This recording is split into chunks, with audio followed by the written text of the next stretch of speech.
everybody, and welcome back to WOOF Wednesdays. This is the second episode that we've done of WOOF Wednesdays in a little different location, so the camera quality might be off a little bit. But with that being said, let's get right into things here with UW Athletics. Have a little spring ball recap for you. First, we'll go over the players that did not participate too much. A lot of these guys are running back, so it will really speak to the running back situation when we get to that room. The players that did not participate much in spring camp include running backs Richard Newton, Cam Davis, and Omeka Megwa, offensive lineman Miles Morrow, defensive lineman Fa'atu Tuitili. I'll get that right eventually. My apologies on that. Linebacker Edifon Ulafoshio, all guys that did not participate much in spring ball. So that's notable to kind of see where their progress is, when we get back to this thing in August. Heading over to the quarterback situation, amongst the guys in Penix Jr., Dylan Morris, and Sam Huard. Penix Jr. was the guy who seems the most like he'll be named the starter, but Dylan Morris had a really solid camp and could push everybody else in that room. So it seemed like Sam Huard is battling and is getting better, but he's not quite there yet. And it seems like Dylan Morris himself won't be going anywhere anytime soon. But Penix Jr., the guy that is the transfer in from Indiana, a guy who has seen some time with Kalen DeBoer, really seems like he knew the offense well, was able to run the offense well, was able to run with the first team guys really well. And I apologize for the national anthem going on in the background because we're, again, in a different location today. But it seems like Penix Jr. is going to be the guy this year, and it'll take another year for Sam Huard to really take the reins next season. But who knows? Maybe he'll surprise and maybe he'll show up and make that surprise once fall comes around.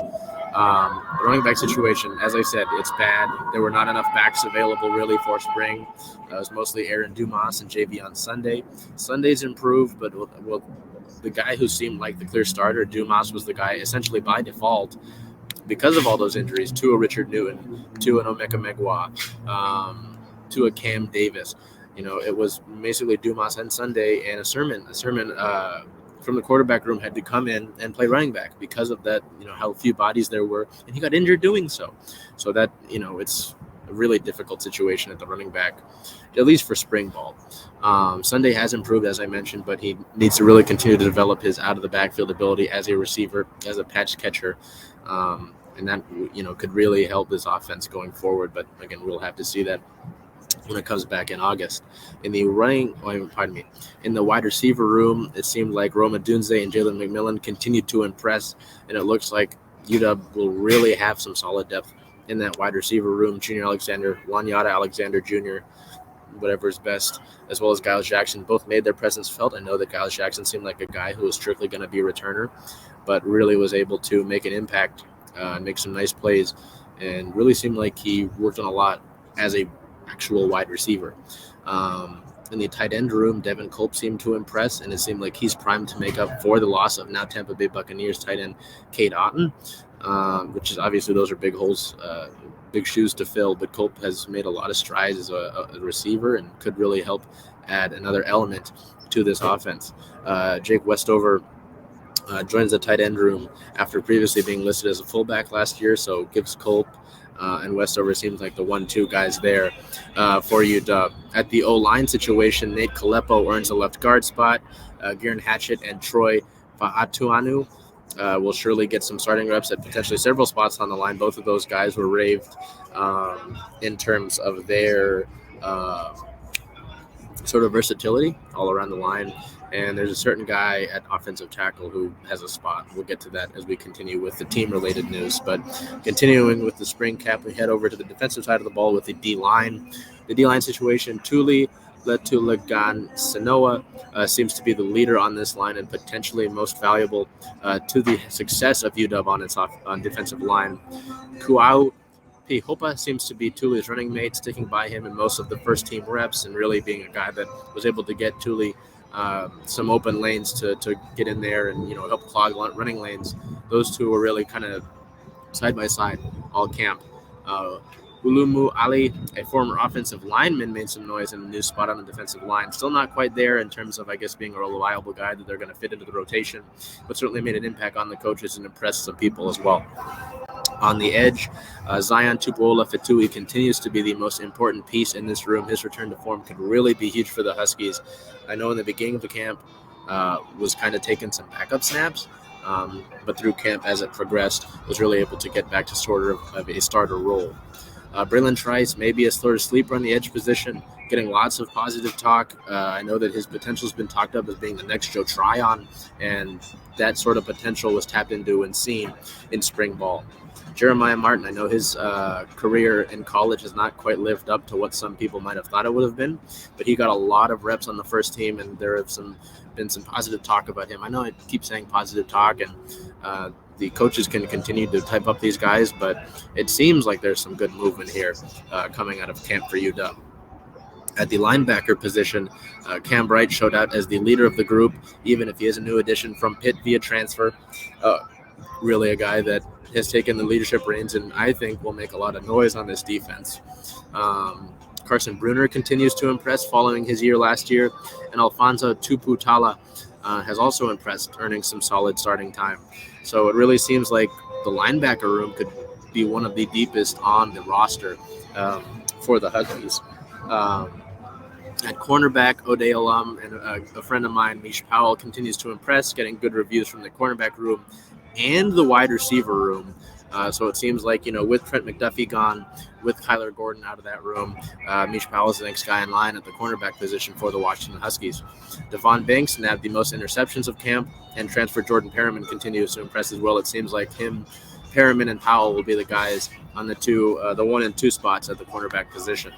Safety, Asa Turner seems like he has finally turned that corner. Finally turned the corner as a safety, and could have a big year. I know that his leadership was kind of praised as well. Alex Cook, now the veteran of this group, continues to impress as well, capping off his spring ball with an interception. In terms of special teams, Peyton Henry picks up right where he left off. So it seems like the place kicker role is marked off. Addison Schrock seemed to have a good camp behind Peyton Henry, but it doesn't seem like his impact will be needed this season with Henry. Obviously, there are injuries and certain circumstances could happen, so maybe, but I would doubt it for the time being. Both Jack McAllister and Kevin Ryan were getting reps at punter, one right-footed, one left-footed, and maybe used in a situational platoon. That would be really interesting to see. And we'll just have to see as the team looks to replace Race Porter and the impact he had as one of the best punters in the country. So that's kind of the wrap-up for the spring ball side of things. UW was also able to offer somebody. UW offers Ziya Hunter. He's a 2023 grad and a two-way athlete, listed in as 6'2", 190 pounds. Was told by the university that he would be a good fit in the program on the defensive side of the ball. So obviously being a two-way athlete, that always draws some interest. It'll be unique to see where he may be fit into this Husky defense when he joins the university. A 3-star linebacker commits to UW. Devin Bryant commits to the university out of St. John Bosco down in Bellflower, California. He is also a 2023 grad holding offers from Colorado, Fresno State, Louisville, and Nevada. And then so the biggest news here with UW football mostly is that offensive tackle Jaxson Kirkland will be returning to Washington for the 2022 season. He had been waiting on the NCAA to accept his letter of return, waiting kind of in a holding pattern, so to say, so that the university and him could know about his decision if he'd be able to come back or not, citing an injury. So UW gets a big impact back with Kirkland. Could be a potential first-round pick next year, depending on his play this year, but he will have a massive impact on the success of that offensive line and probably of the offense as a whole. I apologize if I keep looking down. The NHL draft lottery is taking place right now, so we're keeping an eye on that. They're going pretty quick.